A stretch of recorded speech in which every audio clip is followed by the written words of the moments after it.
Hello and welcome to Geek History Lesson. I'm Jason Webspinner Inman. I'm Ashley Victoria Robinson. Welcome to your Mind University, because you have stumbled onto the podcast where we take one character, construct, or reading list from pop culture and teach you everything you know about it in about an hour. And today's lesson is going to be a little bit different than our normal ones. And why is that, Jason? Well, because Spider-Man Homecoming is opening up right now in theaters all around us.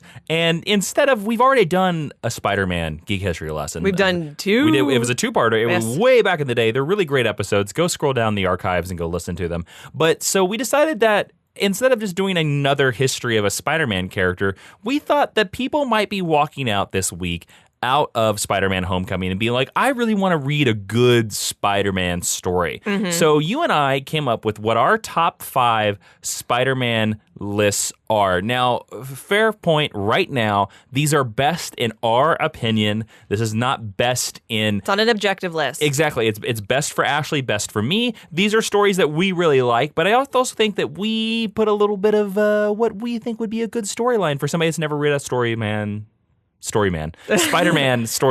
Exactly. Yeah, exactly. I do want to say, if there were any standout characters from the movie that you wanted to see more of as well, we do have other Spider characters that we've taught lessons on that you can go and check out. Miles, Cindy, and Gwen come to mind right away. And also, we just did the Vulture. Yeah, so not counting the villains. So really quickly before we hop into our list, I want to remind everybody out there that we have brand new Geek History Lesson pins. Say what? Little 1-inch metallic nickel pins that look awesome on your jackets, look awesome on your backpacks. You can go get them at geekhistorylesson.com. On the menu, there's a little thing that says GHL pins. It'll take you right to our Etsy store. You can buy them.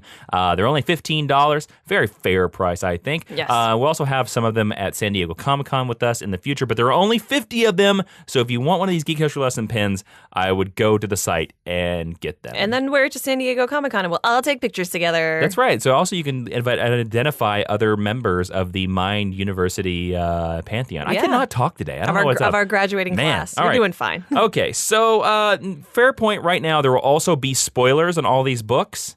So, this is the only way we can talk about them. Too bad, yeah. we're not going to spoil all of them, but there you go. Mm-hmm. So here we go. So Ashley, let's jump right into your number 5. What is your number 5 choice for best Spider-Man stories? My number 5 choice is Spider-Verse by Dan Slott and Various, that most prolific of all artists. Man, Various, he does a lot of stuff. Yeah, so in case you don't know about Spider-Verse, here's a little synopsis. When the evil inheritors begin exterminating spider characters throughout the multiverse, every single Spider-Man ever is needed to save the day. An interdimensional spider army gathers to fight Moreland and his deadly family, but none of them is safe as the prophecy comes to fruition. What will this brutal war for survival mean for Peter Parker and the rest of the spiders? Well, pretty much everyone you've ever thought of is going to be featured in it. Now, I love Spider-Verse. Why? However, I think it is maybe not the easiest jumping on point if you've never read Spider-Man. So I really wanted to include it on my list, but I had to put it at number 5. Spider-Verse is really cool because it is literally every Spider-Man, I think, except the Andrew Garfield Spider-Man. No, they're in it. There's a couple. Tobey Maguire Spider-Man and Andrew Garfield Spider-Man are in Spider-Verse because they make reference to them. Okay, well, there is 2 spider characters that they couldn't get the rights to. Yeah, that aren't in it. Well, you don't see them, but you have other. But they are referenced. You have other Spider-Men. There's a scene where there's 2 other alternate Spider-Men and they're being attacked and they're hiding out behind a little thing. Okay, then that's what it is. And, and they're like. Did you see that one Spider-Man from that one Earth? He looks just like that Seabiscuit guy. Yeah, and then the other one is like, and the other guy looks like, I don't know, an Andrew Garfield movie. The guy from The Social Network. Oh, yeah. Is what they say, yeah. So, and this is the series that launches characters like Spider-Gwen, and Silk does appear one issue before this. But this, for the current Marvel universe, is what launches a lot of our current Spider characters. It brings web spinners. Yes, it brings Spider-Ham back into prominence, which we never knew that we needed. Yeah. It is a super fun adventure. It's Crisis on Infinite Spideys. But it's good. It shouldn't be as good as it is. The ending doesn't live up to the overall concept, but it is a really, really fun story. If you know a little bit about Peter Parker and Miles and Cindy and Gwen and Spider-Man India, then this is a great story to jump into. It's a book that you want to drive toward, I think, in your Spider reading, in your history of it. It looks really good. It's totally silly, and it does something that only comics can do. You're never going to see a Spider-Verse movie. No, never. And if you do decide to read the hard copy of it, the unfortunate thing about that is it's publication order as opposed to narrative order. Yeah. Which is kind of a bummer. So I would recommend reading it on the app. But you're never going to have as much fun with as many spiders as you're going to have in Spider-Verse. It's the ultimate Spider-Man team up. It is every different alternate version of Spider-Man that you've ever known about all teams up. All teams up. And Dan Slott is one of the greatest Spider-Man writers. Yeah. And this is him going crazy. Is this your only Dan Slott story on your list? Can I ask you? It is my only Dan Slott story on my list. Because I only have one Dan Slott story on my list as well. Which was tough because I wanted to put about 4 of them on my list. But Dan Slott's had a good run. He has. I've tried to go for a diversity of stories. So nice. Spider-Verse, because I knew Jason would pick it. So what is your number 5? My number 5 is a story that many people, I think, don't know about. Ooh. It is from Amazing Spider-Man number 229 to 230. It's a story called Nothing Can Stop the Juggernaut. Oh. It is written by Roger Stern. Now, Nothing Can Stop the Juggernaut is a prime example of like pitch perfect characterization for Spider-Man and action because it's a very simple story. The story is simply Juggernaut is I believe he's going after Madam Web and it's Spider-Man is just trying to stop him. That's it. That's the entire storyline. And it's 2 issues. Now, the Juggernaut at this time had been traditionally an X-Men villain and usually the entire X-Men team would try to take down the Juggernaut, but this is Spider-Man on his own against the Juggernaut. It's an ultimate like 2-part David and Goliath story. Now, there's a lot of things where Spider-Man is trying to stop him. Spider-Man drives a truck into Juggernaut at one point to stop him. Which you've probably seen clips out on the internet. It's a pretty classic panel. Yeah, and it doesn't stop the Juggernaut at all. This is basically, for me, the purest form of Spider-Man being put against an immovable object. Like there's always that classic cover where Spider-Man's buried under the building and the water, and the whole it's Stan Lee issue, and the whole issue is like I think it's 33, but I might be wrong. But Spider-Man's like, oh, how do I get out of this? And eventually, he struggles out of it. This is to me that version of that storyline, except they personify that struggle with a villain. It has all the classic tropes, like Aunt May is in peril. There's relationship tropes, but again, it's the best version of trapped Spider-Man I think that has ever been done. And it's very interesting because at the time the villains didn't really mix that much. And so it was interesting to give Spider-Man against an X-Men villain. Roger Stern's one of the best writers. I first read about this because this was one of the issues of Spider-Man that Wizard magazine back in the day used to always... I was going to ask how you first came to it. Yeah. Well, yeah, Wizard used to always do these lists where they would be like, the 10 Batman stories you should read, the 10 Spider-Man stories. And this was one of the Spider-Man stories they always suggested, and I finally picked it up. It's only been collected in the Essential Amazing Spider-Man Volume 10. So that's the only place you can find it. But it is definitely worth reading. It's only 2 issues. Might be on the app as well. But Roger Stern is one of the great Spider-Man writers.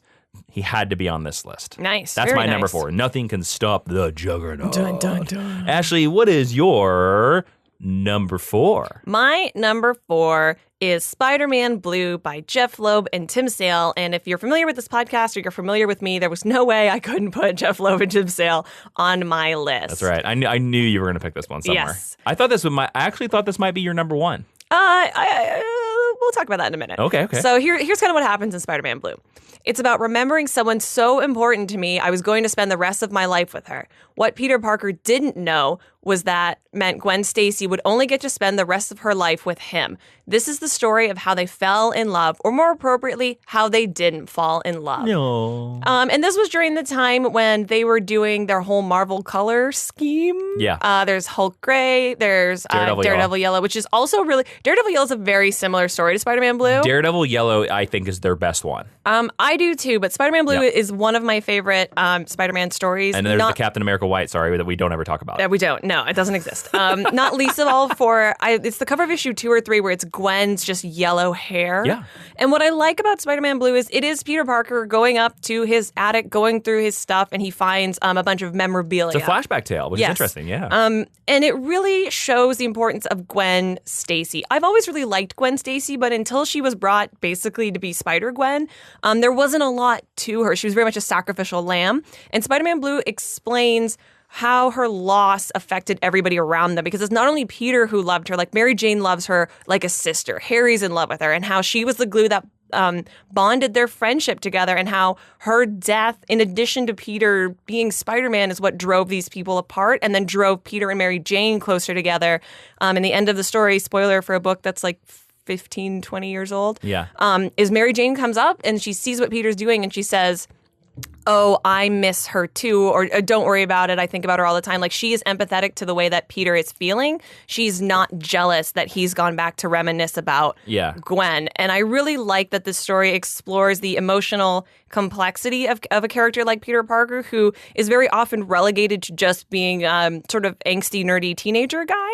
And I think it does it very subtly. You know, it's very interesting because the story you mentioned is actually, because what a lot of people might not realize is that for people like us that were born or didn't start reading in comics until the 90s, Mary Jane is Spider-Man's girlfriend to us. Mary Jane is married to Spider-Man by that time. So we don't, like, we know of the Gwen Stacy storyline because it's mentioned so many times, but it doesn't have a huge impact on us because we didn't read it live. And it's interesting enough, Spider-Man Blue is the story that made me appreciate Gwen Stacy. Yes. And maybe if you read it, you know, like you said, live, maybe that impacted you more. But this was the first time that I really got to understand why Gwen was so important and launched sort of, I have like a weird fascination with her as a character, which I think I go into in our lesson on her, which is why I was so excited that she was brought back in this alternate universe to be Spider-Gwen. And I think, like I said, I think for Spider-Man, it's really subtle storytelling.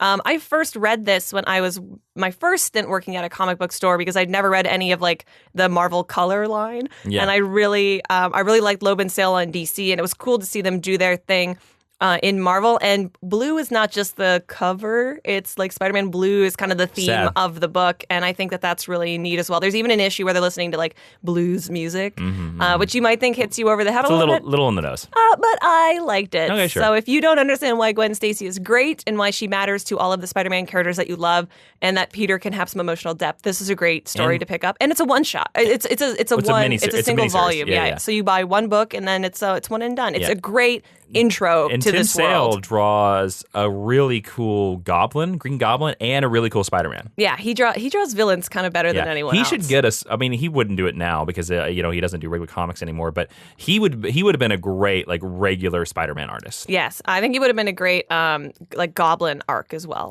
Like Hobgoblin, whoever. So pick up Spider-Man Blue. Yeah. Jason, what is your number 4? My number 4 comes from my favorite Spider-Man series of all time. And it really encapsulated, it was so tough for me to pick from this series. My favorite Spider-Man series of all time is Ultimate Spider-Man. Yes. The Brian Michael Bendis reinvention of the character. I think it is the greatest Spider-Man run of all time. And because it gets to complete its arc, I think it's really good. It was really tough for me to pick an arc out of this 150 issues of Ultimate Spider-Man that I thought would be a good pick. I settled on the story arc called Learning Curve. It's Ultimate Spider-Man 8, number 8 through 12. It is the second Ultimate Spider-Man story arc where writer Brian Michael Bendis really takes control and he puts different twists on characters. It's the arc where we get to meet J. Jonah Jameson for the first time, Ben Urich for the first time, and it's about the Kingpin. And it's Peter finding out that the man who killed Uncle Ben works for the Kingpin, and he decides to take the Kingpin down. Now, Ashley, really quickly, in case somebody doesn't know, what is the Ultimate Universe? Well, the Ultimate Universe basically explores the question, what if these Marvel characters that we know and love were invented and developed in the year 2000 instead of in the 60s? Yeah, so this is a 15-year-old Peter Parker who has only been Spider-Man for, like, days. Yeah. And so this young kid, this 15-year-old kid, thinks he can take down this giant Kingpin. Well, what happens is that he gets his ass kicked because he's 15 years old. Then the Kingpin frames him for a murder and then beats him up again. And then Spider-Man decides, like, I got to be smart in this. I'm not going to fight you. It's Spider-Man facing his first supervillain in this universe, this young kid. And he decides to frame the Kingpin back because he uses technology to do it. And then, of course, the final scene between the Kingpin and Spider-Man is Spider-Man telling him a bunch of "you're so fat" jokes. Yeah. I think it's interesting that you picked this instead of maybe Peter's final volume. Oh, really? Why?